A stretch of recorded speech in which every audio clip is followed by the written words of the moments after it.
لیکن حضرت علی رضی اللہ تعالیٰ عنہ کا جنگ جمل میں مقابلہ ہوا تو آپ نے فرمایا کہ قتلانا و قتلاہم فی الجنہ والامر بینی و بین معاویہ، کہ جو دونوں طرف کے مقتولین ہیں وہ جنت میں جائیں گے، اور میرے اور امیر معاویہ رضی اللہ عنہ کہ ہمارا معاملہ اللہ کی عدالت میں طے ہوگا۔ ٹھیک ہو گیا مفتی صاحب، دیکھیں آپ مذہبی اسکالر ہیں، میں آپ سے اختلاف نہیں کر سکتا، میری اتنی ہمت اور ضرورت نہیں ہے۔ مذہب نے جواب دیا ہے نا، حدیث پیش کیا، مسئلے بھی اپنی جگہ کی سر، لیکن یہ جنگ جمل نہیں تھی مفتی صاحب، میں معذرت چاہتا ہوں، معافی چاہتا ہوں آپ سے، نہ اس سائڈ پہ حضرت علی تھے، نہ دوسری سائڈ پہ حضرت امیر معاویہ رضی اللہ تعالیٰ عنہ تھے۔ یہ اسٹیٹ تھی اور اسٹیٹ کے ساتھ زیادتی کی ہے، یا گورنمنٹ نے کی ہے یا دوسرے لوگوں نے کی، اور اس کا حساب ہونا چاہیے۔ آپ کا بہت بہت شکریہ مفتی صاحب، شکریہ آپ کا۔ ونزعنا ما فی صدورہم من غل، بلکہ ان آیات پر حضرت علی کا یہ قول بھی ہے رضی اللہ تعالیٰ عنہ کہ سورہ ہجر کی آیت کی ضمن میں خاص طور پر آتا ہے شان نزول میں، تو انہوں نے فرمایا کہ یہ میرے اور معاویہ کے کا ذکر ہے جو یہاں ہو رہا ہے۔ ظاہر بات ہے جنگیں ہوئی ہیں حضرت علی رضی اللہ عنہ اور حضرت معاویہ رضی اللہ عنہ، تو کتنی کچھ ہو گئی ہوگی شکایت ایک دوسرے سے، تو یہ آیتیں ہمارے لیے ہیں کہ اللہ تعالیٰ ہمیں دونوں کو جنت میں داخل کرے گا تو ہمارے دلوں سے یہ کدورتیں جو ہے وہ نکال دے گا۔ سب سے پہلے تو میں مفتی مجیب الرحمان صاحب کو اس حوالے سے ضرور اپریشیٹ کروں گا کہ انہوں نے وہ چھپا ہوا علم عوام کے سامنے ظاہر کیا ہے، جو ہم ظاہر کرتے ہیں تو ان کو شکایت ہو جاتی ہے۔ اب اگر آپ حکومتی نمائندوں سے پوچھیں گے تو وہ عمران خان صاحب کو حضرت علی کی جگہ دیکھ رہے ہوں گے اور ٹی ایل پی کو حضرت معاویہ کی جگہ دیکھ رہے ہوں گے، لیکن اگر آپ ٹی ایل پی والوں سے پوچھیں گے تو وہ کبھی بھی یہ گوارا نہیں کریں گے کہ انہیں حضرت معاویہ کی جگہ رکھا جائے، وہ بھی خواہش کریں گے کہ ہم حضرت علی کی جگہ ہوں، اور عمران خان صاحب جو حکومت میں ہے وہ حضرت معاویہ کی جگہ ہے۔ نہ تو اس وقت پاکستان کے اندر کوئی خلافت کا نظام ہے، نہ کوئی ریٹ آف دا گورنمنٹ جو ہے وہ کسی اصول اور مبادی کے تحت چل رہی ہے۔ ان کی جب اپنی خواہشات ہوتی ہیں ان کے اصول ڈیفرنٹ ہو جاتے ہیں، جب مخالفین کو انہوں نے تختہ مشق بنانا ہوتا ہے ان کے اصول ڈیفرنٹ ہو جاتے ہیں، لہٰذا اس کا خلافت راشدہ سے کوئی لینا دینا نہیں اس معاملے کا۔ تو صحابہ کرام میں سے سیدنا ابوبکر عمر نے باری باری پوچھا، انا یا رسول اللہ، کیا میں ہوں وہ خوش نصیب شخص کہ جو آپ کی ڈیوٹی پوری کرے گا مسلمانوں کے خلاف تلوار اٹھا کے؟ ظاہر بہت آنر کی بات تھی۔ تو آپ صلی اللہ علیہ وآلہ وسلم نے فرمایا نہیں۔ حضرت عمر نے پوچھا، آپ نے فرمایا نہیں، بلکہ وہ شخص ہے جو میری جوتیاں گانٹ رہا ہے۔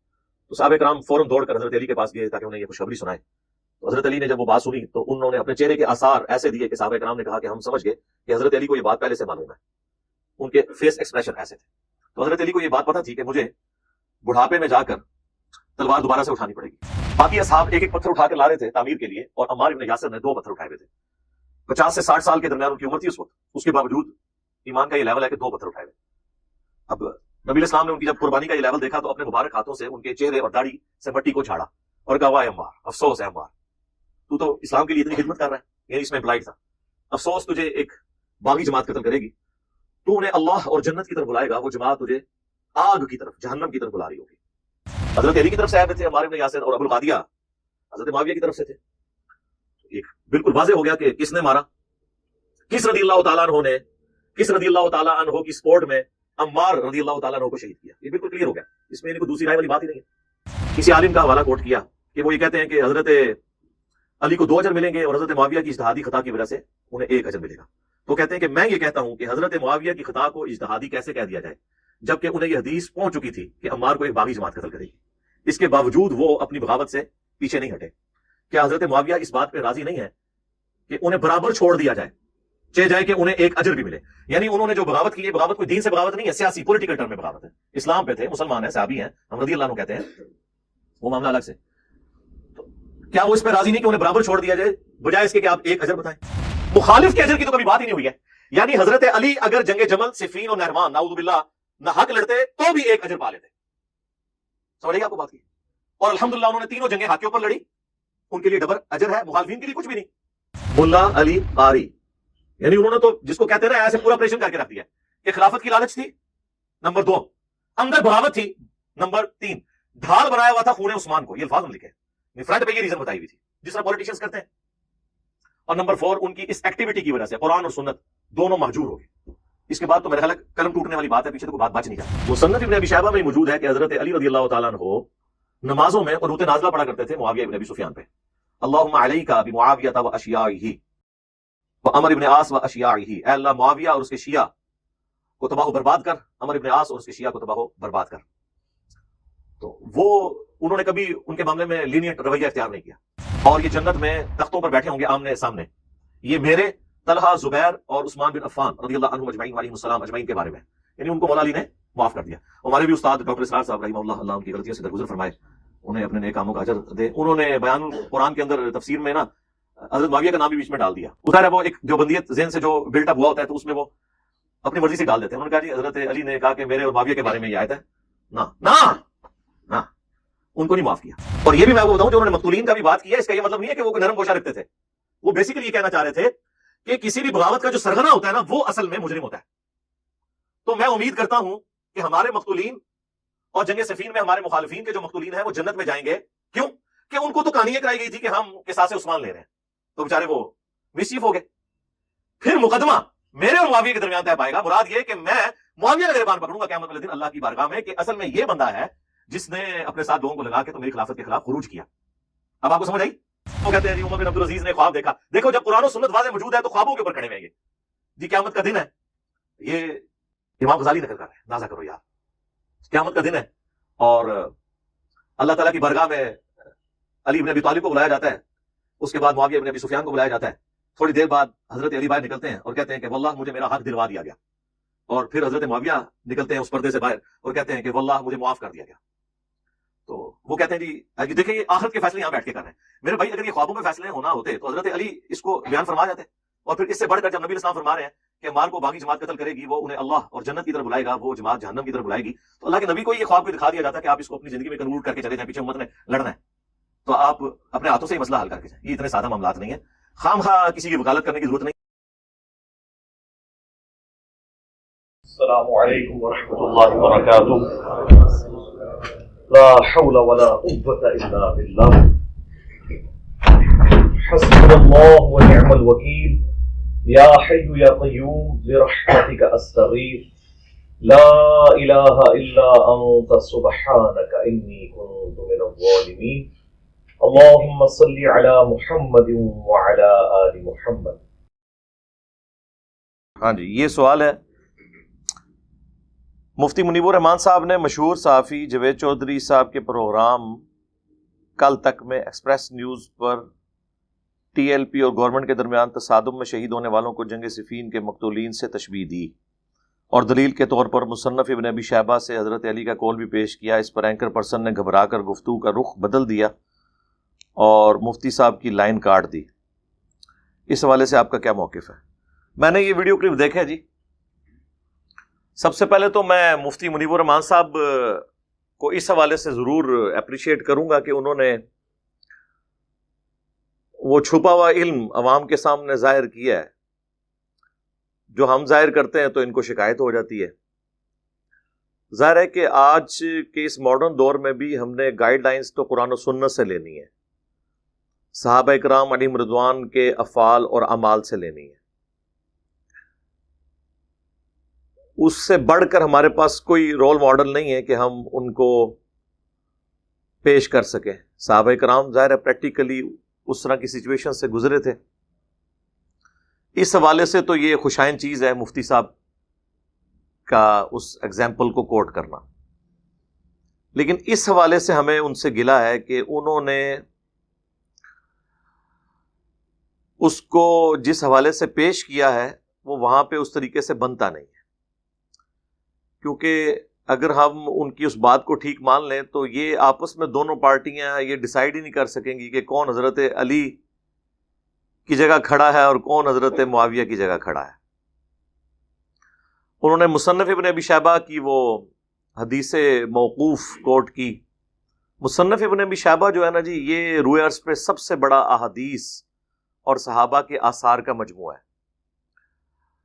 آلموسٹ 40,000 کے قریب احادیث اور صحابہ کرام کے آثار اس کے اندر موجود ہیں. اردو زبان کے اندر ٹرانسلیٹ ہو کے مصنف ابن ابی شیبہ آ چکی ہے 11 جلدوں میں. ہمارے پاس یہاں پہ اکیڈمی میں رکھی بھی ہوئی ہے. اس کا جو آخری چیپٹر ہے اس کا نام ہے کتاب الجمل، اور اس میں پھر 3 سب چیپٹرز ہیں. سیدہ عائشہ، طلحہ اور زبیر رضی اللہ عنہم اجمعین کے قافلے کے حوالے سے جنگ جمل کا، دوسرا چیپٹر جنگ صفین کے حوالے سے ہے، اور تیسرا چیپٹر اس کے اندر جنگ نہروان جو خوارج کے خلاف لڑی گئی اس کے حوالے سے ہے. وہ چیپٹر ہم نے الگ سے بھی اپنی ویب سائٹ ahlsunnatpak.com پہ رکھا ہوا ہے، جسے شوق ہو تو وہ اسے دیکھ سکتا ہے. اس میں یہ روایت بھی موجود ہے کہ جب سیدنا علی سے جنگ صفین جو حضرت معاویہ رضی اللہ تعالیٰ عنہ کی سیاسی بغاوت کو کچلنے کے لیے حضرت علی کو مجبوراً لڑنی پڑی. اس جنگ میں جو مقتولین تھے ان کے اخروی انجام کے بارے میں پوچھا گیا کہ آخرت میں ان کا معاملہ کیا ہوگا، تو سیدنا علی نے فرمایا کہ میں اللہ سے امید کرتا ہوں کہ ہمارے مقتولین اور ہمارے مخالفین کے مقتولین جنت میں جائیں گے، اور پھر معاملہ میرے اور معاویہ کے درمیان اللہ کی بارگاہ میں جو ہے وہ ڈسکس ہوگا، پیش ہوگا. تو مفتی منیب الرحمان صاحب نے اس کو کوٹ کیا یہ ٹی ایل پی اور عمران خان صاحب کے اختلاف کے حوالے سے. لیکن حضرت علی رضی اللہ تعالیٰ عنہ کا جنگ جمل میں مقابلہ ہوا تو آپ نے فرمایا کہ قتلانا وقتلاہم فی الجنہ والامر بینی و بین معاویہ تھا، کہ جو دونوں طرف کے مقتولین ہیں وہ جنت میں جائیں گے، اور میرے اور امیر معاویہ رضی اللہ عنہ کہ ہمارا معاملہ اللہ کی عدالت میں طے ہوگا. ٹھیک ہو گیا. مجھے دیکھیں آپ مذہبی اسکالر ہیں، میں آپ سے اختلاف نہیں کر سکتا، میری اتنی ہمت اور ضرورت نہیں ہے. مذہب نے جواب دیا ہے نا، حدیث پیش کیا، مسئلے بھی اپنی جگہ کی. سر لیکن یہ جنگ جمل نہیں تھی مفتی صاحب، میں مدد چاہتا ہوں، معافی چاہتا ہوں آپ سے. نہ اس سائڈ پہ حضرت علی تھے، نہ دوسری سائڈ پہ حضرت امیر معاویہ رضی اللہ عنہ تھے. یہ اسٹیٹ تھی اور اسٹیٹ کے ساتھ زیادتی کی ہے یا گھمنڈ کی ہے یا دوسرے لوگوں نے کی، اور اس کا حساب ہونا چاہیے. آپ کا بہت بہت شکریہ. بہت شکریہ آپ کا. اب اگر آپ حکومتی نمائندوں سے پوچھیں گے تو وہ عمران خان صاحب کو حضرت علی کی جگہ دیکھ رہے ہوں گے اور ٹی ایل پی کو حضرت معاویہ کی جگہ دیکھ رہے ہوں گے. لیکن اگر آپ ٹی ایل پی والوں سے پوچھیں گے تو وہ کبھی بھی یہ گوارا نہیں کریں گے کہ انہیں حضرت معاویہ کی جگہ رکھا جائے. وہ بھی خواہش کریں گے کہ ہم حضرت علی کی جگہ ہوں اور عمران خان صاحب جو حکومت میں ہے وہ حضرت معاویہ کی جگہ آ جائے. یہ جو صورتحال ہے ٹی ایل پی والی، اس کے اوپر میری 2 ویڈیوز آ چکی ہیں، میرا موقف آپ کے سامنے ہے، اس کو دوبارہ سے ڈسکس کرنے کی ضرورت نہیں ہے. بہرحال یہ جنگ صفین والا جو ایشو ہے اس کی ایگزامپل اس حوالے سے یہاں کوٹ نہیں کی جا سکتی، معاملہ بہت ایمبیگوس ہے. سیدنا علی کی جو جنگیں ہیں ان کے پیچھے رسول اللہ صلی اللہ علیہ وآلہ وسلم کھڑے ہیں، احادیث کی سپورٹ حاصل ہے، قرآن حکیم کی کئی آیات اس پر گواہ ہیں جو کچھ انہوں نے ایکٹیویٹی کی. وہ تو نص قطعی سے چیز اسٹیبلش ہو چکی ہے. اس سے آپ ایگزامپل تو ضرور کوٹ کر سکتے ہیں، لیکن بالکل 100% اس طریقے سے اس کو بٹھانا یہ بہت مشکل کام ہے، خصوصاً اس طرح کی صورتحال کے اندر. نہ تو اس وقت پاکستان کے اندر کوئی خلافت کا نظام ہے، نہ کوئی ریٹ آف دا گورنمنٹ جو ہے وہ کسی اصول اور مبادی کے تحت چل رہی ہے. ان کی جب اپنی خواہشات ہوتی ہیں ان کے اصول ڈیفرنٹ ہو جاتے ہیں، جب مخالفین کو انہوں نے تختہ مشق بنانا ہوتا ہے ان کے اصول ڈیفرنٹ ہو جاتے ہیں. لہٰذا اس کا خلافت راشدہ سے کوئی لینا دینا ہی نہیں اس معاملے کا.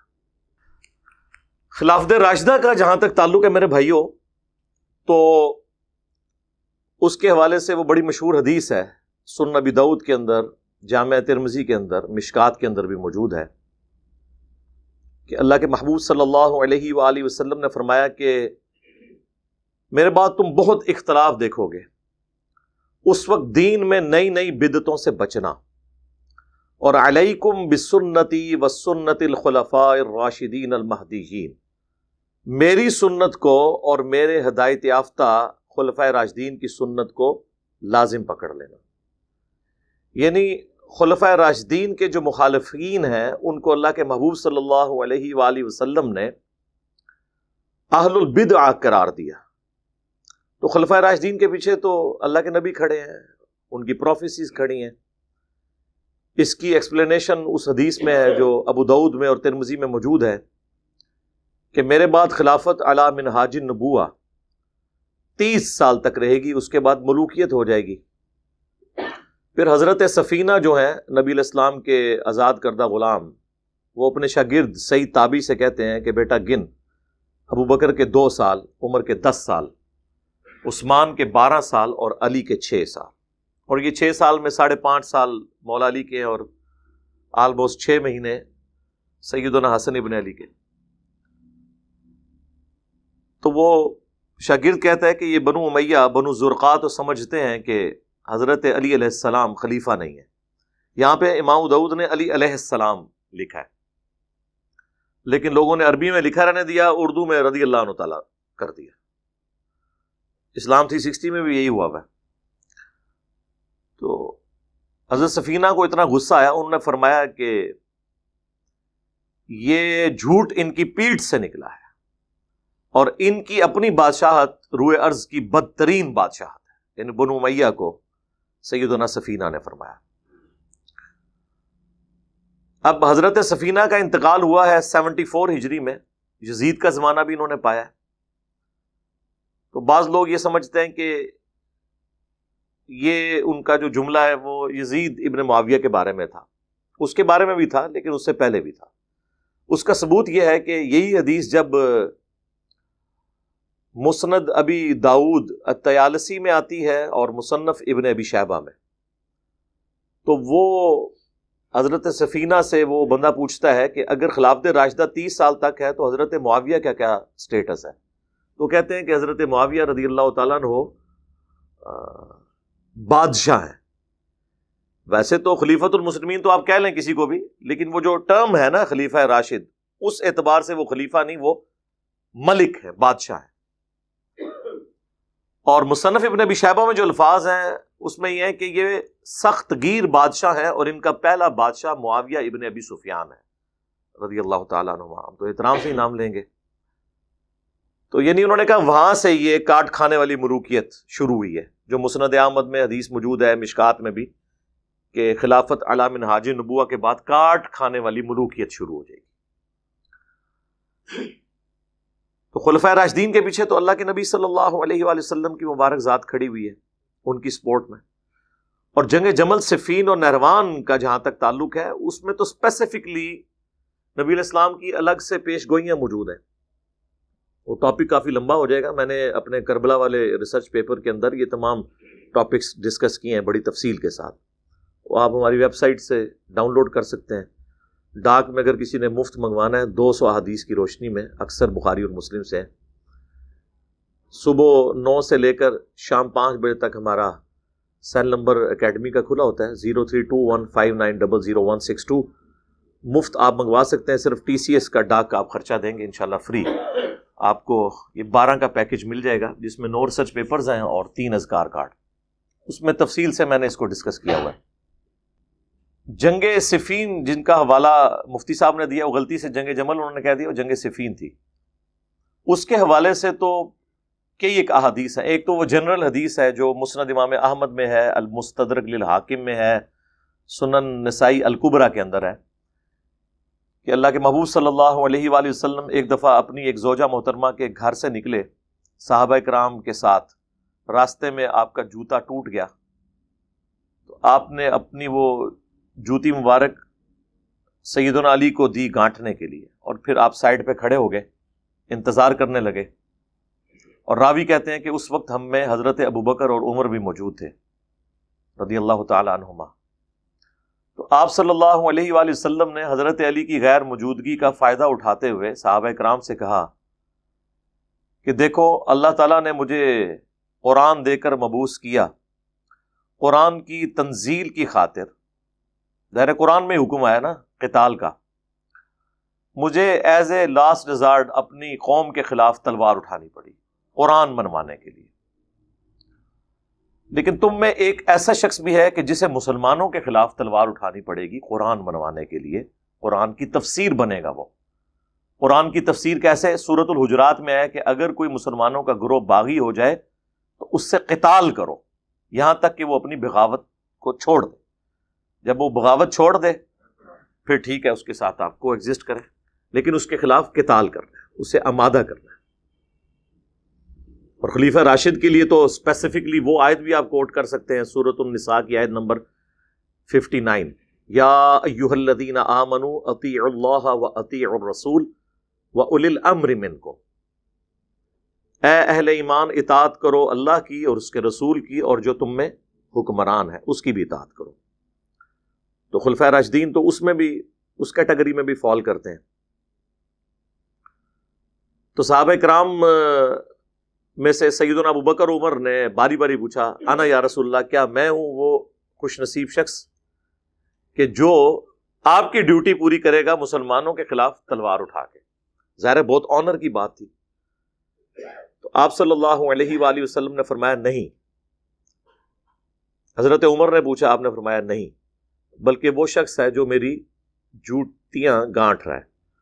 تو صحابہ کرام فوراً دوڑ کر حضرت علی کے پاس گئے تاکہ انہیں یہ خوشخبری سنائے۔ تو حضرت علی نے جب وہ بات سنی تو انہوں نے اپنے چہرے کے آثار ایسے دیے کہ صحابہ کرام نے کہا کہ ہم سمجھ گئے کہ حضرت علی کو یہ بات پہلے سے معلوم ہے۔ ان کے فیس ایکسپریشن ایسے تھے۔ تو حضرت علی کو یہ بات پتہ تھی کہ مجھے بڑھاپے میں جا کر تلوار دوبارہ سے اٹھانی پڑے گی۔ آپ دیکھ لیں کہ آلموسٹ 20-25 سال تو بیچ میں گیپ رہا ہے خلفائے ثلاثہ کے دور میں، پھر بڑھاپے میں جا کر 60+ کی ایج میں حضرت علی کو دوبارہ سے جنگ لڑنی پڑی۔ تو ان تینوں جنگوں میں سیدنا علی کے پیچھے نبی علیہ السلام کھڑے ہیں الحمدللہ۔ اسپیسیفکلی جنگ صفین کے حوالے سے تو وہ مشہور حدیث ہے جو بخاری اور مسلم دونوں میں موجود ہے کہ اکرمہ تابعی کہتے ہیں کہ ایک دن مجھ سے حضرت عبداللہ ابن عباس نے فرمایا اور اپنے بیٹے علی ابن عباس کو بھی ساتھ بھیجا، ابن عباس کے بیٹے کا نام بھی علی تھا، کہ جاؤ ابو سعید خدری کے پاس، ان سے جا کر ان کی حدیث سنو، جس حدیث کو بیان کرنے پر سعودی حکومت پابندی لگا دے گی۔ یہ یعنی میں ایڈ کر رہا ہوں اس میں۔ تو یہ نہیں کہا کون سی حدیث سننی ہے، ان کی حدیث جا کے سنو۔ ابو سعید خدری تو اتنی حدیثیں بیان کرتے ہیں، وہ تو 7 جو ٹاپ کے اصحاب ہیں جنہوں نے سب سے زیادہ حدیثیں روایت کی ہیں ان میں وہ آتے ہیں۔ وہ کہتے ہیں جب ہم ان کے پاس پہنچے تو وہ اور ان کے بھائی اپنے باغ کو پانی دے رہے تھے، ہمیں دیکھتے ہی وہ آ کے بیٹھ گئے، احتبا کر کے گوٹ مار کے، اور انہوں نے کہا ہم حدیث سننے ہیں۔ یہ نہیں کہا کون سی حدیث سننے ہیں، تو انہوں نے کہا سنو پھر۔ غزوہ خیبر کا موقع تھا یا مسجد نبوی کی تعمیر کا موقع تھا، باقی اصحاب ایک ایک پتھر اٹھا کر لا رہے تھے تعمیر کے لیے، اور عمار ابن یاسر نے 2 پتھر اٹھائے ہوئے تھے۔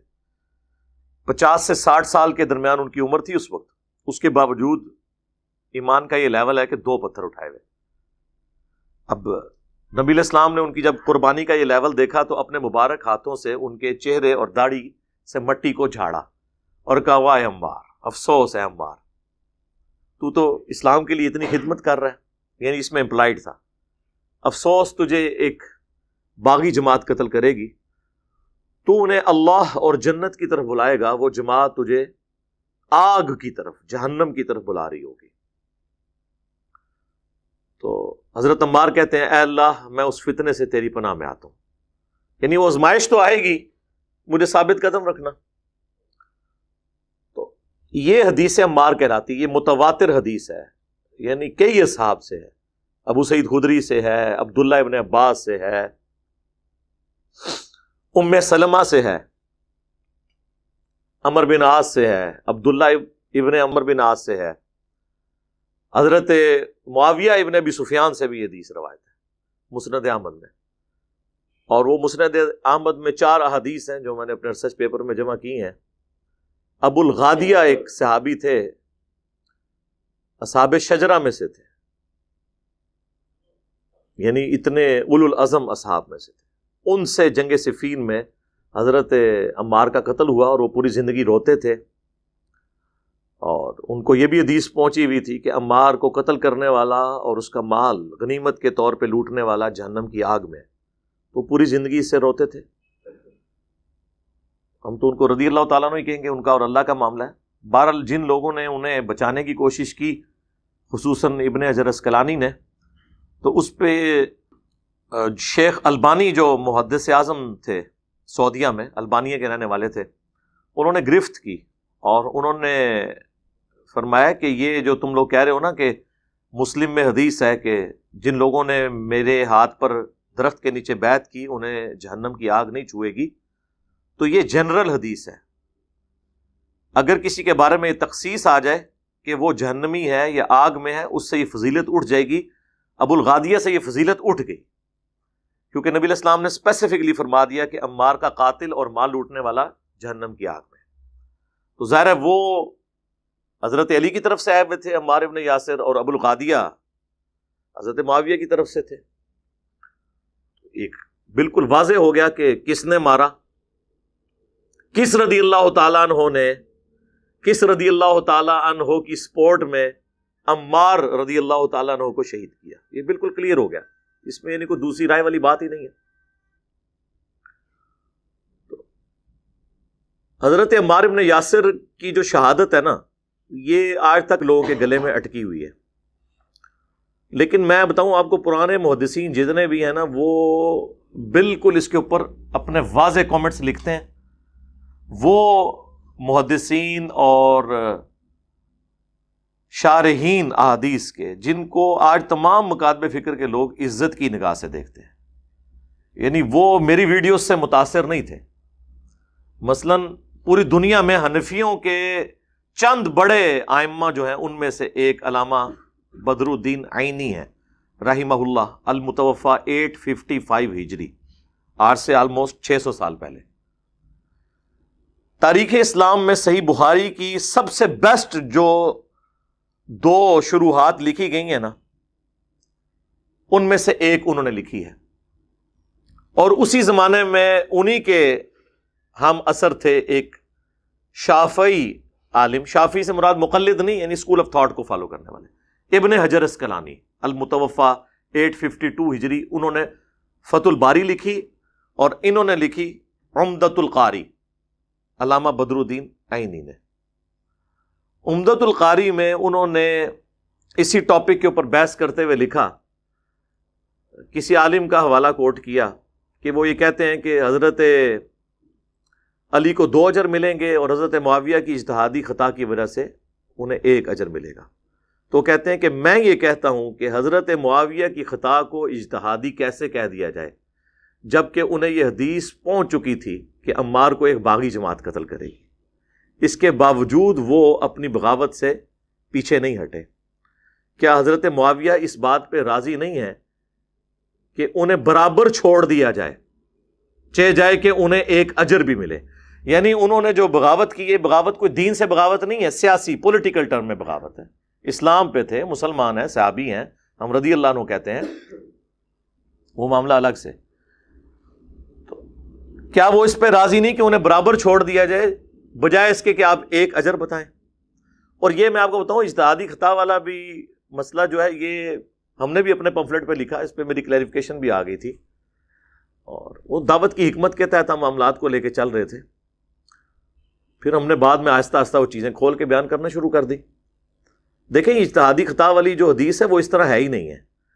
آپ ذرا وہ حدیث تو کھول کر پڑھیں, صحیح بخاری اور صحیح مسلم دونوں میں حدیث ہے کہ اگر حاکم وقت اجتہاد کرے, یعنی پوری کوشش کے ساتھ کوئی ایک ڈیسیژن کرے, اور وہ ڈیسیژن قرآن و سنت کے مطابق ہو, تو اللہ تعالیٰ اسے 2 اجر دے گا. ایک اس کے اس ڈیسیژن کرنے کے اوپر اجر, دوسرا قرآن و سنت کے ساتھ موافقت کے اوپر. لیکن اگر وہ حکمران غلط ڈیسیژن کرے, 1 اجر پھر بھی اسے ملے گا, اگرچہ وہ غلط ہوگا. وہ اجر اس لیے ملے گا اس نے اپنی پوری کوشش کی. مخالف کے اجر کی تو کبھی بات ہی نہیں ہوئی ہے. یعنی حضرت علی اگر جنگ جمل, صفین اور نہروان نعوذ باللہ نہ حق لڑتے تو بھی 1 اجر پا لیتے. سمجھ آئیے آپ کو بات کی؟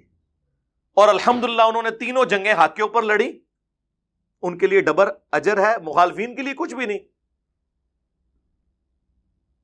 تو اس کو بھی مس کوٹ کیا جاتا ہے.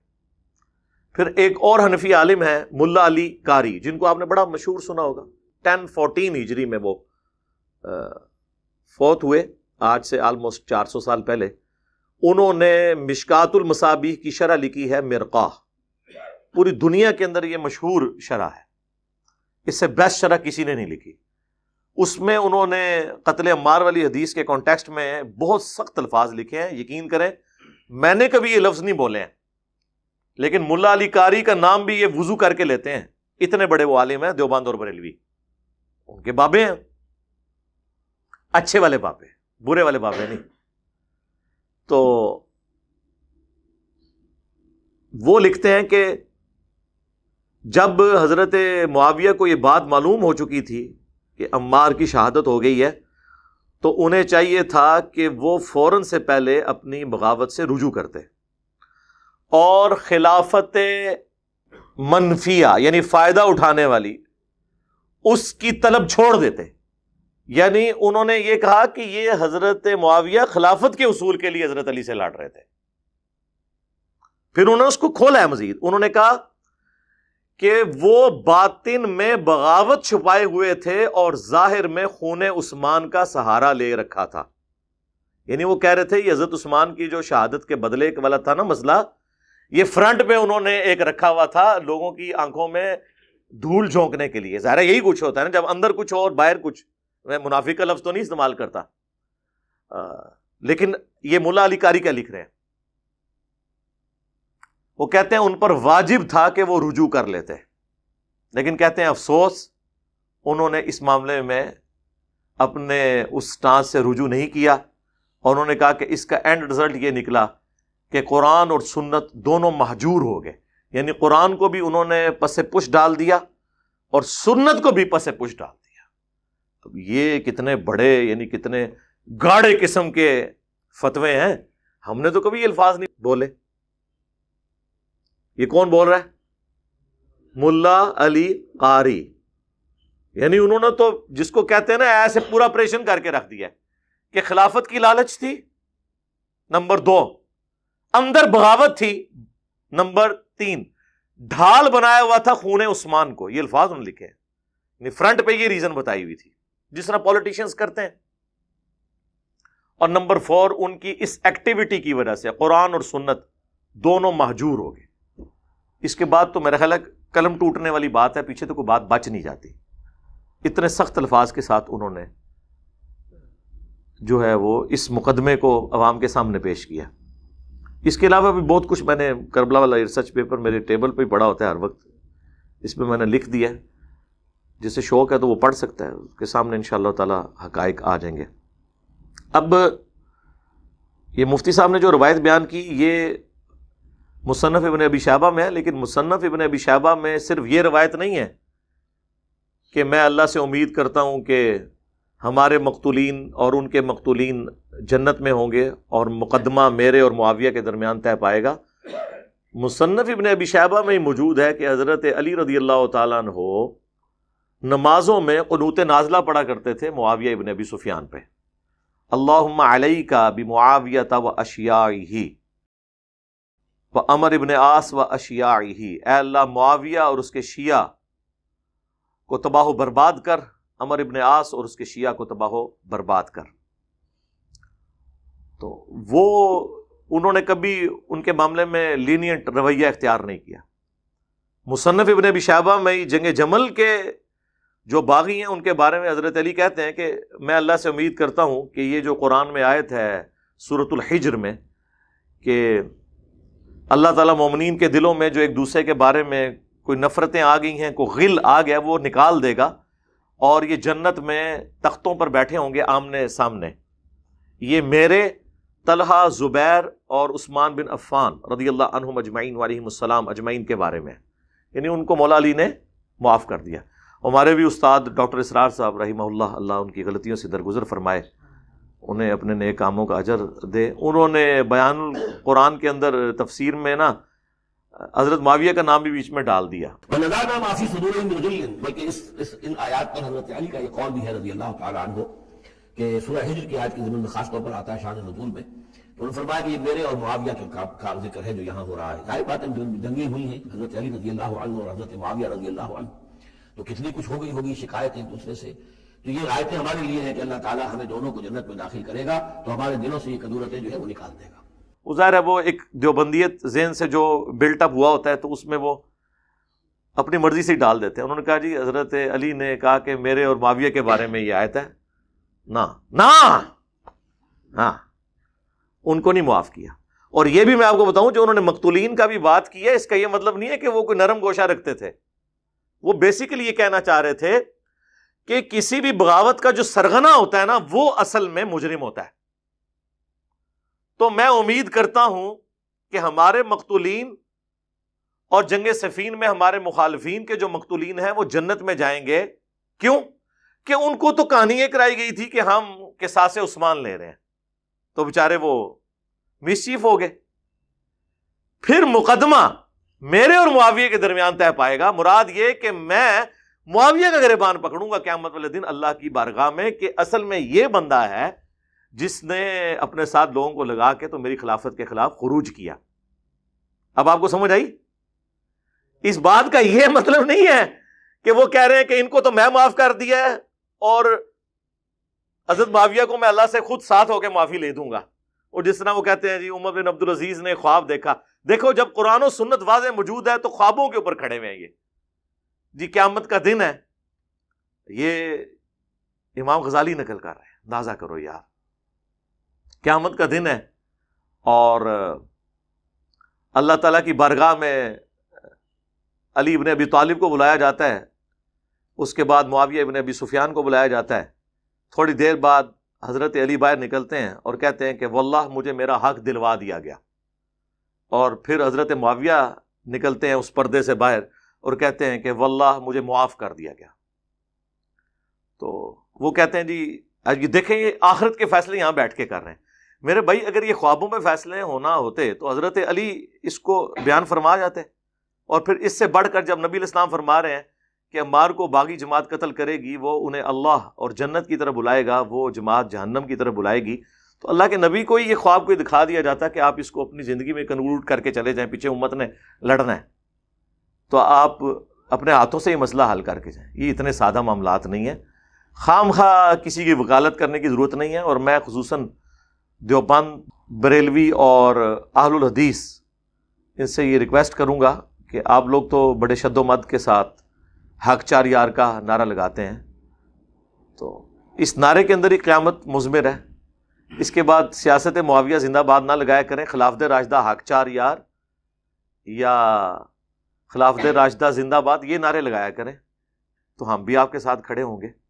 آپ کو بھی یہ بات پتہ ہے کہ یہ نعرہ کیوں آپ نے ڈیوائز کیا تھا. لیکن اب آپ ان لوگوں کی وکالت نہ کریں کہ جن کی وکالت کرنے سے، یعنی بنو امیہ کی وکالت کرنے سے، اور بنو امیہ سے مراد میری حضرت عثمان غنی رضی اللہ تعالیٰ عنہ ہو یا عمر بن عبدالعزیز رحمہ اللہ تعالیٰ نہیں ہے. ان کے پیچھے بنو امیہ کو نہ چھپایا جائے، ادر دین ان کے ہیں. تو ان کی وکالت کر کے آپ شیخین کی، خلفائے ثلاثہ کی توہین تو نہ کروائیں. جو مقدمہ جس طریقے سے ہے اس کو ایکسیپٹ کریں. ادروائز اگر آپ اس طرح کے معاملات کو لے کے چلیں گے تو پھر ظاہر ہے کہ امت کے دل دکھے ہوئے ہیں. بعض لوگوں کو اس وقت بات سمجھ آ گئی، بعض لوگوں کو بعد میں بات سمجھ آئی، بعض لوگوں کو آج بھی سمجھ نہیں آ رہی، حالانکہ ہم احادیث دکھا رہے ہیں، اپنا ذاتی فتویٰ تو نہیں پیش کر رہے. یہ چھپتے تھے حضرت عبداللہ ابن عمر کے پیچھے کہ جی وہ تو یزید کی بھی بیعت انہوں نے کر لی. بخاری مسلم میں آتا ہے کہ جب واقعہ ہرہ کے بعد یزید کی فوجوں نے جو مدینے پر چڑھائی کی شہادت حسین کے بعد علیہ السلام، اہل مدینہ نے بیعت توڑ دی یزید کی، تو عبداللہ ابن عمر لوگوں کو منع کرتے تھے بیعت توڑنے سے. میرے بھائی وہ جن کو منع کر رہے تھے وہ کوئی انجینئر صاحب کے اسٹوڈنٹس تھے؟ ایٹ لیسٹ تابعین تو وہ ہوں گے نا، بلکہ صحابی بھی تھے. عبداللہ ابن متی ان کے پاس گئے، وہ بیعت توڑ رہے تھے کہ بھائی حضرت حسین کو انہوں نے قتل کر دیا، اس کے بعد کون سی گنجائش رہ گئی ہے. اور یہی عبداللہ ابن عمر ہے جن کے بارے میں مجمع الزوائد کے اندر المستدرک للحاکم میں آتا ہے کہ اپنی موت کے وقت وہ کہتے تھے مجھے کسی بات کا کوئی غم نہیں ہے، میں نے پوری زندگی پیشن کے ساتھ اللہ کی اطاعت میں گزاری ہے، سوائے اس بات کے کہ میں نے باغی گروہ کے خلاف حضرت علی کے ساتھ مل کر قتال کیوں نہیں کیا. جو بات عبداللہ ابن عمر کو اپنی موت کے وقت سمجھ آئی، حضرت علی کے ساتھیوں کو ان کی زندگی میں سمجھ آ گئی تھی. یہ کوئی چھوٹی بات ہے. لہٰذا عبداللہ ابن عمر کو کوئی کوٹ نہ کیا کرے. اور یہ عبداللہ ابن متی جن کا نام بخاری مسلم میں آیا نا، انہی کے بارے میں وہ جو آدھی روایت تاریخ ابن کثیر البدایہ والنہایہ سے کوٹ کرتے ہیں نا کہ جی وہ محمد ابن حنفیہ جو حضرت علی کے بیٹے تھے، حنفیہ نامی عورت سے، وہ کہتے ہیں میں تو یزید کو ملنے گیا، میں نے تو اسے قرآن و سنت پہ بڑا عامل پایا. جن کے باوجداد نے قرآن و سنت کو مہجور کیا ہے ان کے بارے میں وہ یہ کمنٹس کر رہے ہیں. تو وہ کہتے ہیں دیکھیں توثیق کر دی. اس کے آگے بھی لکھا ہے کہ یہ بات کس سے کر رہے تھے؟ عبداللہ ابن متی سے. عبداللہ ابن متی صحابی ہیں، اور وہ صحابی ہیں جن کو گٹھی نبی علیہ السلام نے خود دی ہوئی ہے جب یہ پیدا ہوئے تھے. انہوں نے 6-7 سال کی عمر میں حضور کو دیکھا ہوا. اتنے لاڈلے صحابی ہیں. تو وہ کہتے ہیں کہ یزید کے کرتوت ایسے ہیں کہ قریب آسمان سے پتھر برس پڑے.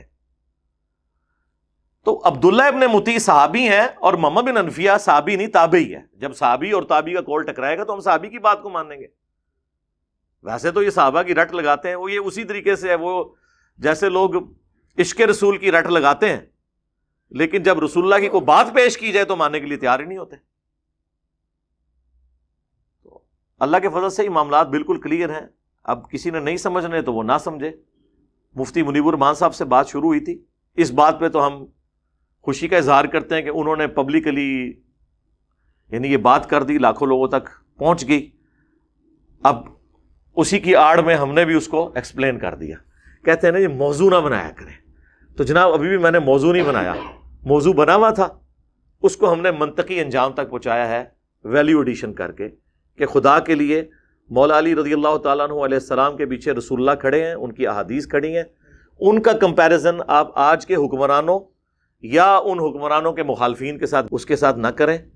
ان کا اس سے معاملے سے کوئی لینا دینا نہیں ہے. ویسے آپ نے کوئی ورڈکٹ دینی ہے تو دیں.